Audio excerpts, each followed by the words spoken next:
ఎప్పుడైనా చెరువులు నాలాలు కుంటలు వాళ్ళు అడుగుతారు కదా ఎట్లా వాళ్ళకి అడగడానికి కొంత. Thank you sir. ముఖ్యమంత్రి గారు క్వశ్చన్ ఆన్సర్ సెషన్ స్టార్ట్ చేసే ముందు ఒక చిన్న అంటే ముఖ్యమంత్రి గారికి నిన్న ఆయన జన్మదినం జరుపుకున్నారు. సో పాత్రికేయ మిత్రులు అందరి తరఫున ఆయనకు happy birthday sir, belated happy birthday.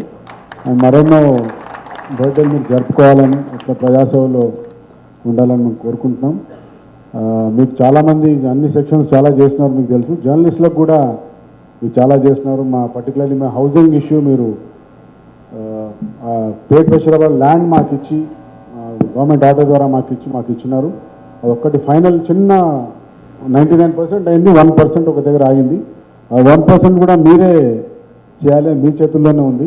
ఎందుకంటే మాకు జర్నలిస్టులకు సంబంధించిన వరకు సుప్రీంకోర్టు అయినా సుప్రీంకోర్టు చీఫ్ జస్టిస్ అయినా మీరే అని మేము అందరు నమ్ముతున్నాం. కాబట్టి మా అందరికీ ఆ ఒక్కటి సాల్వ్ చేస్తే నిజంగా మీరు జర్నలిస్టులకు చిరకాలంగా గుర్తుండిపోతారు sir. Question answers I think చాలామంది మిత్రులు అందరూ ముఖ్యమంత్రి గారికి తెలుసు కదా, రెగ్యులర్గా బీట్ రిపోర్టర్స్ చాలామంది ఉన్నారు. సో మా కోరిక ఏంటంటే చాలామంది సీనియర్స్ వచ్చినారు. So will give the first chance to them. Mics ఉన్నాయా? ఒకరు ఇక్కడ ఇస్తారా? So will give the first chance to them. So I request వాళ్ళందరూ కొద్దిగా let the questions be very brief so that we can give more questions. So will start with mister Nagesh Kumar sir, former నించోని చెట్టులాగా పోకండి, చేసి అక్కడ చేసుకునేది చూడండి. ఆడ కింద ఎవరైనా కూర్చొని ఎవరు మైక్ అందించాలనో చూసుకోనివ్వండి. ఇంకొక మైక్ ఉంటే ఓకే, కూర్చొని అడగండి సార్. ముఖ్యమంత్రి గారు, మీరు కాళేశ్వరం ప్రాజెక్టు కూలేశ్వరం అయింది అనేది మీరు చెప్పారు. సరే, దాని గురించి ఒక కమిషన్ ఆఫ్ ఎంక్వైరీ కూడా వేశారు. కమిషన్ ఎంక్వైరీలో రిపోర్ట్ వచ్చింది, రిపోర్ట్లో తప్పులు పట్టారు, ఇంతకుముందు ప్రభుత్వం చేసింది. కానీ మీరు ఏమి చర్యలు తీసుకున్న భూగట్టా లేదు. రెండోది, మీరు తీసుకోకుండా మీరు ఏమంటున్నారంటే కేంద్ర ప్రభుత్వం దీని మీద ఏమి చర్య తీసుకోలేదు అనేది అంటున్నారు. దీనికి అనుబంధ ప్రశ్న ఏమిటంటే, ఇప్పుడు కాళేశ్వరం కూలిపోయిన భాగాన్ని మీరు మళ్ళీ రిపేర్ చేయాలి, దానికి బోల్డంత ఖర్చు ఉంది. అలాగే మొన్న మీరు ఎస్ఎల్బిసి టన్నల్ ప్రాజెక్ట్కి మీరు సర్వే చేశారు, మీరు కూడా దాంట్లో భాగం పంచుకున్నారు. దానికి 42,000 కోట్ల ఎంత అవుతుందన్నారు. సో మీరు మొన్న ఈ ఫెడరేషన్ ఆఫ్ కాలేజ్ మేనేజ్మెంట్తో మాట్లాడుతూ మీకు ఫీ రీఎంబర్స్మెంట్ మేము డబ్బులు ఎట్లాగిస్తాము, మాకు ప్రతి నెల 16,500 కోట్లు మాకు ఆదాయం ఉంది, దాంట్లో 7,500 కోట్లు వీళ్ళకి ఖర్చు అయిపోతుంది జీతభత్యాలకి, మిగతా 6,000 కోట్లు వేరే వాటికి అవుతుంది, మిగిలేదు 5,000 కోట్లేను. మరి మీరు ఇన్ని పథకాలు చెప్పారు కదా, వీటికి అన్నింటికీ డబ్బు ఎక్కడి నుంచి వస్తుంది అనేది అడుగుతున్నాను. ఇప్పుడు మీరు అడిగిన ప్రశ్నలోనే కొంత సమాచార లోపం ఉంది. దయచేసి దీంట్లో చాలా కేంద్ర ప్రభుత్వ రంగ సంస్థలు, వివిధ ఏజెన్సీలు, బ్యాంక్ లోనింగ్ సిస్టమ్ ఉండబట్టి రాష్ట్ర స్థాయి విచారణ చేస్తే విచారణ జరిగే సమయంలో సుప్రీంకోర్టు జడ్జ్ విచారణ చేస్తున్న సందర్భంలో రాష్ట్ర ప్రభుత్వం మీద ఆరోపణలు చేశారు, కక్షగట్టి ప్రభుత్వం మా మీద విచారణ చేస్తుంది అని. అన్నిటికంటే దేశంలో పెద్ద విచారణ సంస్థ సిబిఐ కాబట్టి కేంద్ర ప్రభుత్వానికి అసెంబ్లీలో చర్చ చేసి అసెంబ్లీ శాసనసభ్యుల అభిప్రాయం మేరకు ఈరోజు సిబిఐకి ఇచ్చినాము. అంతకంటే ముందు భారతీయ జనతా పార్టీకి సంబంధించిన నరేంద్ర మోడీ గారు, అమిత్ షా గారు కాళేశ్వరాన్ని ఏటీఎంగా మార్చి 1,000 కోట్ల రూపాయలు కేసీఆర్ కుటుంబం దోపిడీ చేసిందని చెప్పారు. కేంద్ర మంత్రి కిషన్ రెడ్డి గారు స్పష్టంగా మాకు సిబిఐకి అప్పచెప్పండి, 48 గంటల్లో అందరినీ పట్టుకొచ్చి జైల్లో నిర్బంధిస్తామని చెప్పారు. కాబట్టి రాష్ట్ర ప్రభుత్వం శాసనసభలో చర్చించి మెజారిటీ శాసనసభ్యుల యొక్క సూచన మేరకు సిబిఐకి ఇచ్చినాము. 3 నెలలైనా ఈ రోజు వరకు దాని మీద ఒక్క అడుగు కూడా కేంద్ర ప్రభుత్వం ముందుకు వెయ్యలేదు. సిబిఐ కాళ్లకు బంధం వేస్తున్నది ఎవరో తేల్చాల్సింది మీడియా మిత్రులు, నెంబర్ 1. నెంబర్ 2, ఎస్ఎల్బిసిది మీరు తప్పు సమాచారం విన్నట్టున్నారు. మొత్తం ప్రాజెక్ట్ 100% పూర్తి చేయడానికే 4,600 కోట్లు, అందులో 3,200 కోట్లు ఆల్రెడీ ఖర్చు పెట్టినాం. ఇంకా 14,000-1,500 కోట్లు ఖర్చు పెట్టి 2 సంవత్సరాలు పనిచేస్తే 9.8 కిలోమీటర్ల టన్నెల్ పూర్తి చేస్తే 30 టీఎంసీల నీళ్లు 3 లక్షల ఎకరాలకు ఆయకట్టును అందించడానికి, తాగునీరు సాగునీరు అందించడానికి ప్రాజెక్టు పూర్తవుద్ది.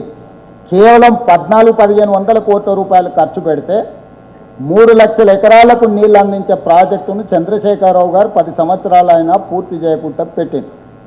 దాని కింద ఉన్న ఎలిమినేటింగ్ మాధురెడ్డి ఎత్తిపోతల పథకానికి ఈ ప్రాజెక్టు పూర్తి చేయకపోవడం వల్ల నీళ్లు ఎత్తిపోయడంతో ప్రతి సంవత్సరం 500 కోట్ల రూపాయలు విద్యుత్ బిల్లులు చెల్లిస్తున్నాం.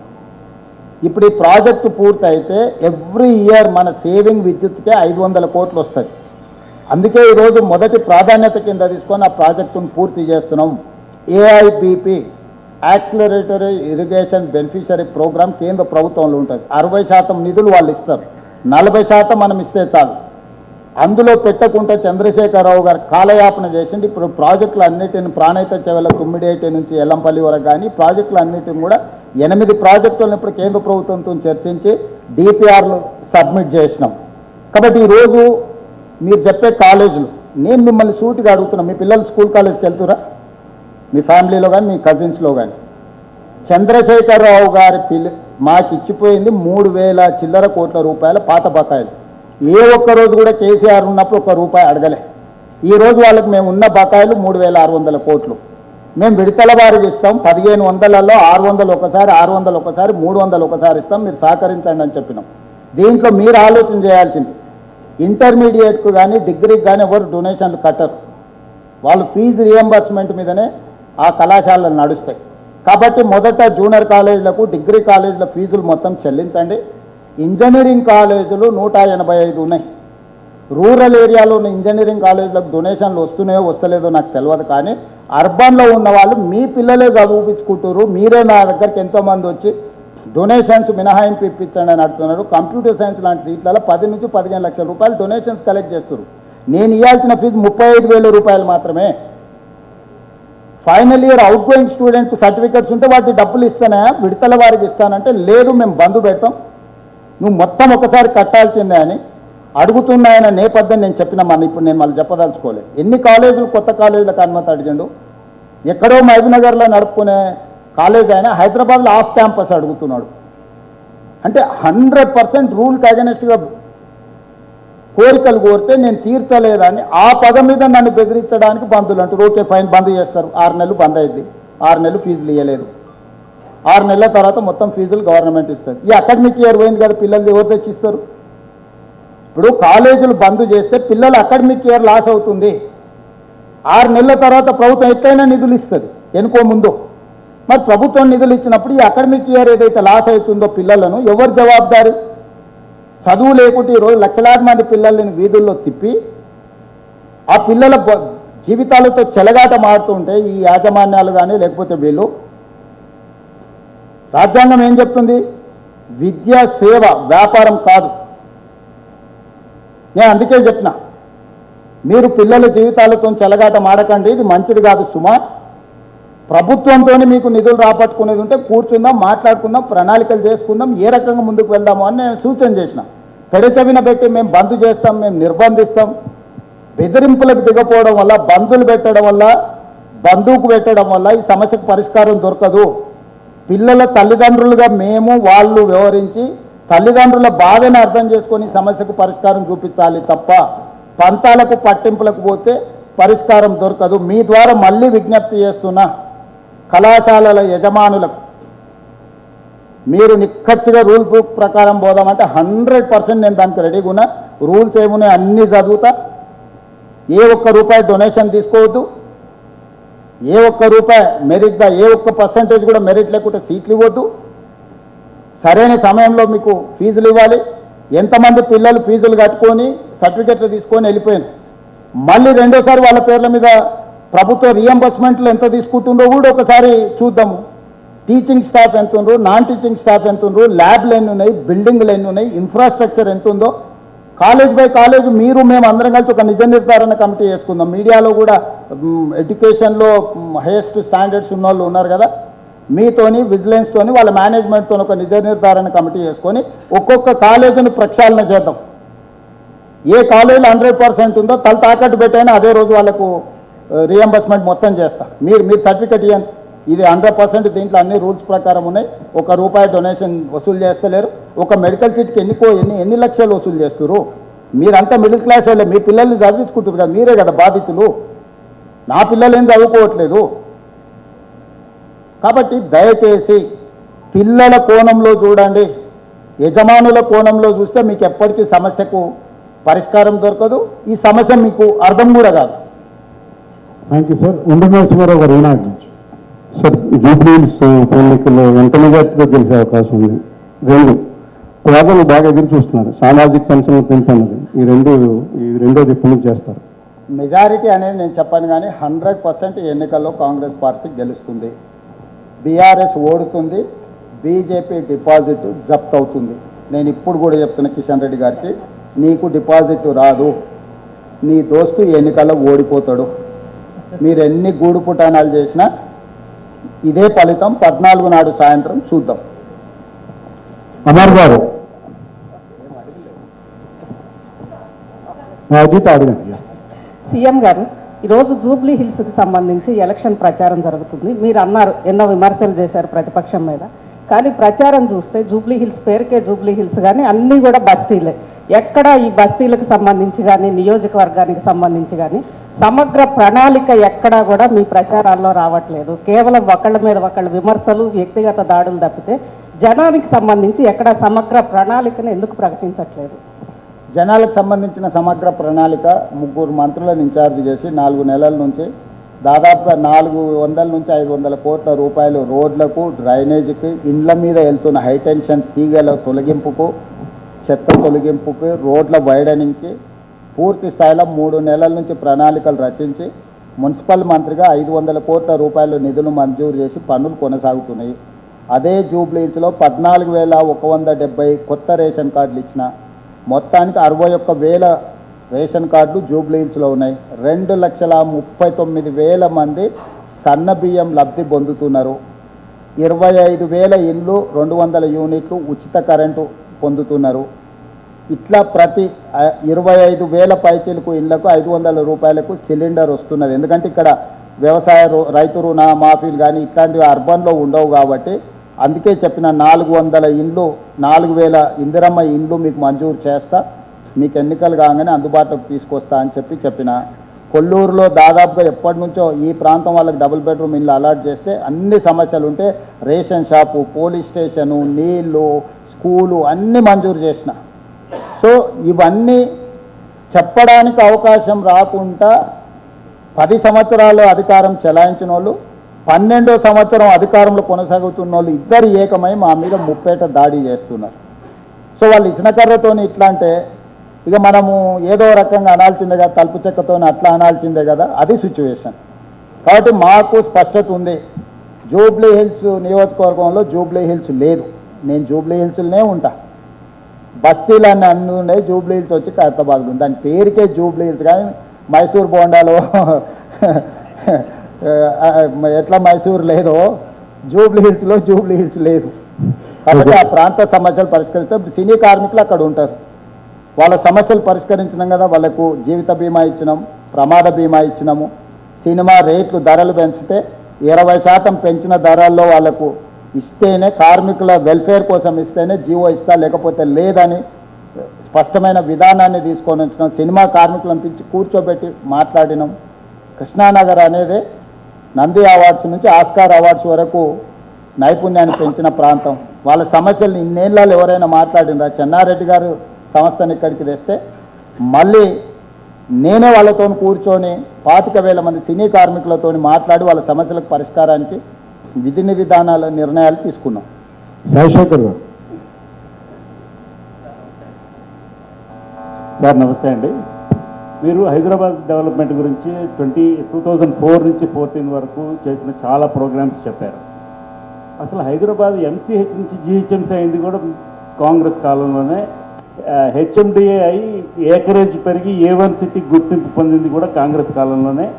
అండ్ యుఎస్ ప్రెసిడెంట్ని తీసుకొచ్చి ఇక్కడ కాన్సులేట్ ఇప్పించింది కాంగ్రెస్ కాలంలోనే. ఈ గ్రోత్ చేసి మీరు ఎందుకు మర్చిపోతున్నారని అంటే నేనేం మర్చిపోవట్లేదు, చాలా ఎక్కువైనాయి కదా, కొన్ని చెప్పినా మిగతా మీరు చెప్తారా? మీకు అన్ని నేనే చెప్తే ఇక మొత్తం నువ్వే చెప్పినాక మేమెందుకు సార్ అంటారు. మళ్ళీ జర్నలిస్టులతో నాకు ఈ సమస్య ఉన్నది. కాబట్టి నేను అనేది ఒకటే, ఎప్పుడు కూడా కాంగ్రెస్ ఉన్నప్పుడు ఒక పద్ధతి ప్రకారం డెవలప్మెంట్ కోసం చేస్తుంది. చెప్పుకోవడంలో కొంచెం వెనకబడుతుంది కాంగ్రెస్లో, ఎందుకంటే మల్టీ లీడర్షిప్ కదా. ఆయన చెప్తాడా ఈయన చెప్తాడా ఆయన వాళ్ళిద్దరు చెప్తారులే అని మూడోగా ఆయన ఇట్లా చెప్పుకోవడంలో కొంచెం వెనకబడతాం. ఆడేంటంటే ఒకడే ఓనర్ కాబట్టి మిగతా వాళ్ళంతా పని వాళ్ళే, ఓనర్ చెప్తాడు పని వాళ్ళు మాట్లాడతారు. ఇక్కడ అందరు ఓనర్లే కదా. సో చెప్పుకోవడంలో కొంచెం వెనకబడ్డాం మిత్రమా. మీరు చెప్పినందుకు ధన్యవాదాలు. Thank you sir. Sai Shekhar కొనసాగుగా చిన్న సార్, మీరు స్టార్ట్ చేస్తున్న యంగ్ ఇండియా ఇంటిగ్రేటెడ్ రెసిడెన్షియల్ స్కూల్కి స్ఫూర్తి సర్వేల్ రెసిడెన్షియల్ స్కూల్. Yes. సో ఆ స్కూల్ నుంచి నేను కూడా వచ్చినాను కాబట్టి చాలా సంతోషం సార్. సర్వేల నుంచి ఐఏఎస్లు ఐపీఎస్లు మహేందర్ రెడ్డి డీజీపీ అయ్యిండు, Burra Venkatesham public service commission chairman అయ్యిండు, పివి నరసింహారావు గారు ఆనాడు తెచ్చింది దేశానికి మొత్తం ఆదర్శంగా మారింది. వాటి కొనసాగింపే ఈరోజు young India integrated residential schools. Raman garu. ముఖ్యమంత్రి గారు, మీరు సర్వేల గురించి ప్రస్తావించారు. 2023లో జనం సాక్షి అత్యంత విశ్వసనీయత ప్రతిష్టాత్మక సర్వే సంస్థ. కంగ్రాచులేషన్స్, మీరు జూబ్లీ హిల్స్ నుంచి గెలవబోతున్నారని 6వ తారీఖు మేము సర్వే విడుదల చేసినాం. ఈసారి మా సర్వే సంస్థ గురించి కూడా మీరు 64 స్థానాలతో గెలుస్తారని మేము ముందుగా ప్రకటించాం 23 ఎన్నికలు. థ్యాంక్ యూ మిత్రం. ఇప్పుడు కూడా జూబ్లీ హిల్స్ గెలుస్తామని చెప్పినా అంటున్నాడు, సంతోషం. విరాట్ గారు. విరాట్. ముఖ్యమంత్రి గారు, ఇందాక మీరు చెప్పిన అభివృద్ధి అంశాలు ఓకే, బట్ ఇప్పుడు జరుగుతున్న ఈ ప్రచారంలో ముఖ్యంగా బీఆర్ఎస్ నేతల నోట వస్తున్న మాట ఏంటంటే ఈ ఎన్నిక ఒక సీటు ఓడినా గెలిచినా మాకు నష్టమే లేదు, ఒకవేళ వచ్చినా మేము అధికారాన్ని కూడా చేపట్టేది లేదు, కానీ మేము గెలిచి తెలంగాణ ప్రజల్లో కోట్లాది ప్రజల్లో ఉన్నటువంటి వ్యతిరేకతను ఇక్కడ నుండి సంకేతం పంపబోతున్నామనేది అంటున్నారు. దాని మీద మీ అభిప్రాయం? కరెక్టే. ఇప్పుడు ప్రధాన ప్రతిపక్ష పాత్ర శాసనసభలో పోషించి ఇంకా మాకు కొంచెం అదే మద్దతు ఇవ్వండి అని అడిగితే బాగుంటుంది. 2 సంవత్సరాలలో ప్రధాన ప్రతిపక్ష నాయకుడు సభకే రాలేదు. నాయకుడే సభకు రాని పంతులు లేని బడిలాగా తయారైంది. అది ఎవడు ఎప్పుడు వస్తాడో ఎవడు ఎప్పుడు పోతాడో తెలియదు. వానకాలం చదువు అంటారు కదా చెట్టు కింద, అట్లున్నది వాళ్ళ పరిస్థితి. కాబట్టి ఈరోజు అడగడానికి ఏమీ లేక, 10 సంవత్సరాలు చేసింది చెప్పుకోవడానికి లేక ఇప్పుడు ఇట్లాంటి వాదన తీసుకొస్తారు. ఈ తెలివితేటలే ఉంటే 8 పార్లమెంట్ సీట్లలో డిపాజిట్లు కోల్పోయి బీజేపీని గెలిపించాల్సిన అవసరం ఏమొచ్చింది? ఆ 8 సీట్లు వాళ్ళే గెలుచుంటే కేంద్ర ప్రభుత్వంతో కొట్లాడడానికి ఉపయోగపడుతుండే కదా. మెదక్కు వాళ్ళకు గుండెకాయ. హరీష్ రావు గారు, కేసీఆర్ గారు ప్రాతినిధ్యం వహించే పార్లమెంట్ నియోజకవర్గాన్ని కూడా వాళ్ళు బీజేపీని గెలిపించారు. అంటే వాళ్ళు ఆత్మహత్య చేసుకొని అవయదానం చేశారు. యాక్సిడెంట్లో చచ్చిపోయినప్పుడు అవయదానం చేయడం వేరు. కిడ్నీలో కండ్లో మనం ఎవరికైనా దానం చేస్తాం యాక్సిడెంట్లో చనిపోతే, కానీ సూసైడ్ చేసుకొని ఎవడన్నా అవయదానం చేస్తాడా? మొన్న బీఆర్ఎస్ సూసైడ్ చేసుకొని అవయదానం చేసి బీజేపీ వాళ్ళని 8 సీట్లు గెలిపించారు. ఆ 8 కదా మోడీ 3వ ప్రధానమంత్రి కావడానికి ఉపయోగపడ్డది. ఇప్పుడు కిషన్ రెడ్డి గారు థ్యాంక్స్ గివింగ్, అదే అంటారు కదా, కృతజ్ఞతా భావంతో తిరిగి చెల్లించే ప్రయత్నం చేస్తున్నారు కిషన్ రెడ్డి గారు. సో ఇది ప్రజలందరూ గమనిస్తున్నారు. నేను చెప్పుడు కాదు, బీఆర్ఎస్ బీజేపీ విలీన ప్రక్రియ మొదలైంది, నేను అడ్డుకున్నా అని కేసీఆర్ కూతురే చెప్పింది. కుటుంబ సభ్యురాలు చెప్తున్నప్పుడు ఇది సామాన్యులకు అర్థం కావట్లేదు. సరే చీకట్లో వాళ్ళు అంటే వాళ్ళు ప్రైవేట్గా ఇంట్లో మాట్లాడుకున్నా మనకు తెలియదు, కానీ ఎన్నికల్లో మీరు చెప్పండి, తెలంగాణ రాష్ట్ర సమితి పుట్టిన రోజు నుంచి ఈరోజు అంపశయ్య మీదికి మరణశయ్య మీదకి చేరుకున్న ఈ గ్యాప్లో ఎప్పుడన్నా ఇంత తక్కువ ఓటింగ్ పర్సంటేజ్ కానీ అసలు 0 సీట్లు ఎప్పుడన్నా వచ్చినాయా? బీఆర్ఎస్కు ఎప్పుడైనా పార్లమెంట్లో గుండు 0 ఉండేనా? చంద్రశేఖరరావు గారు బతుకున్నప్పుడే, కేటీఆర్ గారి నాయకత్వంలో వర్కింగ్ ప్రెసిడెంట్గా ఉన్నప్పుడే గుండు 0 వచ్చినాక ఇంకా బుకాయించాలని, ప్రజల్ని మభ్యపెట్టాలని ఎవరి కోసం బుకాయిస్తున్నారు? నేను అందుకే చెప్తున్నా, వీళ్ళ పని అయిపోయింది. ప్రతి వస్తువుకు ఒక పీరియడ్ ఉంటుంది, దాని వ్యాలిడిటీ. ఒకప్పుడు ల్యాండ్ లైన్ ఇట్లుంటే చాలా విలువైంది, మీకు తెలుసు కదా. ఒక ఫోన్ అంటే మనం పెద్ద లీడర్ల దగ్గరకు ఎంపీల దగ్గరకు పోయి కోటా తెచ్చుకుంటాం. ఇప్పుడు ఆ ఫోన్ ఉందా? ఒకప్పుడు నోకియా ఫోన్ ఒకటి ఉండేది, ఇట్లా వస్తేది, అది ఉందా? పేజర్ ఉండేది ఇక్కడ పెట్టుకునేటోళ్ళం, అది ఉందా? అట్లా జనతా పార్టీ ఉన్నదా? అట్లనే బీఆర్ఎస్ కూడా కాలగర్భంలో కలిసిపోతుంది. బీఆర్ఎస్కు గతమే ఉంది, చంద్రశేఖరరావు గారికి భవిష్యత్తు లేదు. దాని పీరియడ్ ఒక 25 ఇయర్స్ మీరు లెక్క కట్టుకుంటే అయిపోయింది. నేను ఇది అంటే ఏదో పొలిటికల్ విమర్శ కోసం చెప్పడం లేదు. నేను వాస్తవ పరిస్థితులు ఎన్నో రాజకీయ పార్టీలు వచ్చిన ఒక వెలిగిన ఒకప్పుడు తెలుగుదేశం పార్టీ తెలంగాణలో ఎంత బలమైన పార్టీ, తెలంగాణ ప్రాంతంలో ఒక ఉవ్వెత్తున ప్రభావితం చూపించిన పార్టీ. ఈరోజు తెలుగుదేశం పార్టీ లేదు. బీఆర్ఎస్ కూడా చంద్రశేఖరరావు గారితోనే ఆ పార్టీ అయిపోయింది. ఆ బాధతోనే చంద్రశేఖరరావు గారు బయటికి రావడం లేదు. ఇప్పటి వరకు చంద్రశేఖరరావు గారు జూబ్లీ హిల్స్లో బీఆర్ఎస్ను గెలిపించండి అని కూడా విజ్ఞప్తి చేయలేదు. ఇది దేనికి సంకేతము? పార్టీ అధ్యక్షుడే కదా వారు. చంద్రశేఖరరావు గారు ఈ నిమిషం వరకు మాగంటి సునీతను జూబ్లీ హిల్స్ నియోజకవర్గంలో గెలిపించండి అని చెప్పి ఓటర్లకు విజ్ఞప్తి చేసిండా? బయటికి వచ్చి ప్రచారం చేయడానికి ఆరోగ్య పరిస్థితులు సహకరించకపోవచ్చు, నాకు తెలియదు. నేను దాని మీద కామెంట్ చేయదలుచుకోలేదు. రావడం రాకపోవడం వారి విజ్ఞత, వారి వెసులుబాటు. కానీ ఇప్పటి వరకు జూబ్లీ హిల్స్లో బీఆర్ఎస్ను గెలిపించండి అని కూడా కేసీఆర్ గారు విజ్ఞప్తి చేస్తలేడు అంటే కొడుకు అల్లుడి మీద ఆయనకున్న ఆలోచన ఏందో మీరు అర్థం చేసుకోండి. ఆయన చెప్పలేకపోతున్నాడు, కుమిలిపోతున్నాడు. ఆయన కళ్ళ ముందల్నే కూలిపోతుంటే ఆ దుఃఖంలో, ఆయన ఆవేదనలో కాలక్షేపం చేస్తున్నాడు. ఆయనను సానుభూతితో చూడాల్సిన పరిస్థితులు వచ్చినాయి తప్ప ప్రత్యర్థిగా పరిగణించాల్సిన పరిస్థితులు లేవు. సార్ నెక్స్ట్ క్వశ్చన్ నర్సింగ్ మీకు ఇస్తాం సార్. సీఎం గారు ఇంతకుముందు మీరు మాట్లాడుతూ కేటీఆర్ ప్రచారాన్ని పుష్ప సినిమాలో శ్రీలీల పాటతో కంపేర్ చేశారు. అయితే దీన్ని నేను సోషల్ మీడియాలో చూస్తుంటే ఆయన వీడియో క్లిప్ కనిపించింది. ఆయన ఒక ఇంటర్వ్యూలో మాట్లాడుతూ, మా నాన్నగారు నాకు ఫోన్ చేశారు, సీఎం గారు ఫ్రస్ట్రేషన్లో అసహనంతో ఓడిపోతామనే భయంతో మాట్లాడుతున్నాడు, నువ్వు లూజ్ కాకు, నువ్వు మాట్లాడకు, అలా మాట్లాడకు, మన భాషను అసహించుకుంటున్నారు ప్రజలు, కాబట్టి నేను ఇక మీద మాట్లాడను అనేటువంటి మాట ఆయన చెప్తా ఉన్నారు. కాకపోతే సీఎం గారు మాట్లాడే మాటలు వింటే నాకు కోపం వస్తుంది, కానీ నేను ఇక నుంచి మాట్లాడనేటువంటి మాట ఆయన చెప్తున్నారు. సో దీనిపైన మీ కామెంట్ ఏంది? ఒకటి, ఇంతకుముందు కేసీఆర్ అసలు చేయలేదు అనేటువంటి ఒక మాట చెప్పారు. అయితే దాన్ని కూడా వారు మాట్లాడుతూ, అసలు గతంలో ఎప్పుడూ కూడా మా నాన్న ముఖ్యమంత్రి ఉన్నప్పుడు కూడా ప్రచారానికి ఉప ఎన్నికలు వస్తే వెళ్ళలేదు, వెళ్తే 1-2 సార్లు వెళ్ళొచ్చు, కానీ కాలికి బలపం కట్టుకొని తిరుగుతున్నారు ముఖ్యమంత్రి గారు, ఓడిపోతారనేటువంటి భయంతో అనేటువంటి మాట వారు చెప్తా ఉన్నారు. ఏంటి దీనిపైన? ఆయనలో మానసిక పరివర్తన వస్తే మంచిదే, భాష మార్చుకుంటే మంచిదే, అలవాట్లను కూడా మార్చుకోమని నేను సూచన చేస్తున్నా. భాష మార్చుకోవడంతోనే సరిపోదు, ఆయనకున్న కొన్ని అలవాట్లను కూడా మార్చుకుంటే యువతకు మనం కొంచెం ఆదర్శంగా ఉంటాం. అలవాట్లను కూడా మార్చుకోమని చెప్పి కేటీఆర్ గారికి సూచన చేస్తున్నా. నిజంగానే కేసీఆర్ గారు ఫోన్ చేసి ఈ మాట చెప్పిండు అని అంటే కొడుకు కొంత బుద్ధి చెప్పినట్టే, కొడుకును కొంచెం దారిలో పెట్టినట్టే. ఇది కూడా మంచిదే. తండ్రిగా వారు వారి బాధ్యతలను నెరవేరుస్తుండ్రు. నేను మొదట కాంగ్రెస్ పార్టీ కార్యకర్త, ఆ తర్వాతనే ఎమ్మెల్యేను, ఆ తర్వాతనే ముఖ్యమంత్రి. నీ ఏ ఎన్నికలైనా హుజూరాబాద్లో జరిగిన 2.5% ఓట్లే వచ్చినాయి ఆ రోజు నాకు, అంతేనా? 3700 ఓట్లు వచ్చినాయి పోలైన దాంట్లో, అంటే 2.5%. ఆ రోజు ఇంతకంటే ఎక్కువ తిరిగిన. హుజూర్ నగర్లో ఉత్తమ్ కుమార్ రెడ్డి గారు రాజీనామా చేసినప్పుడు 5 రోజులు అక్కడనే ఉండి చేసిన. నాగార్జున సాగర్లో ఉప ఎన్నికలు వచ్చినప్పుడు జానారెడ్డి గారి ఎన్నికలల్లో అంతే తిరిగిన. మునుగోడులో డిపాజిట్ రాకపోయినా ఆ రోజు అంతే తిరిగిన. నాకు ఏ ఎన్నికైనా కాంగ్రెస్ పార్టీని గెలిపించుకోవడమే ప్రాధాన్యత. నాకున్న శక్తి అంతా పెట్టి ప్రచారం చేయడం నా అలవాటు. నాది లీడర్ మైండ్ సెట్ కాదు, నాది క్యాడర్ మైండ్ సెట్, నాది కార్యకర్త మనస్తత్వం. ఎక్కడైనా పార్టీ ఎన్నికల్లో నిలబడ్డదంటే నేను ఇంట్లో కూర్చోవడానికి నా మనసు ఒప్పుకోదు. అందుకే జూబ్లీహిల్స్లో 7 డివిజన్లు ఉంటే 7 డివిజన్లకు వెళ్ళినా దీంట్లో 2 ప్రయోజనాలు ఉన్నాయి.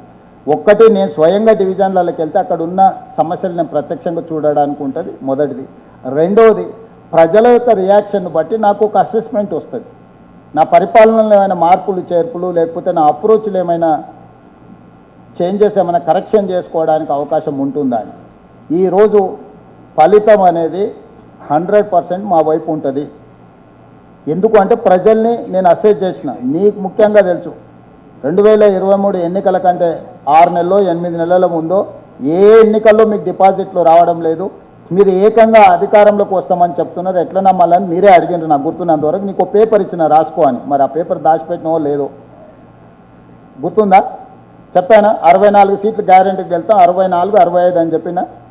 బీజేపీ సింగిల్ డిజిట్కు పరిమితం అవుతుందని చెప్పిన. ఎంఐఎం 7 గెలుస్తుందని చెప్పిన. మిగతా బీఆర్ఎస్కి వస్తాయని చెప్పిన. ఇదే రాపించిన మీతోటి. ఒక్క సీట్ అయినా ఫరక్ వచ్చిందా?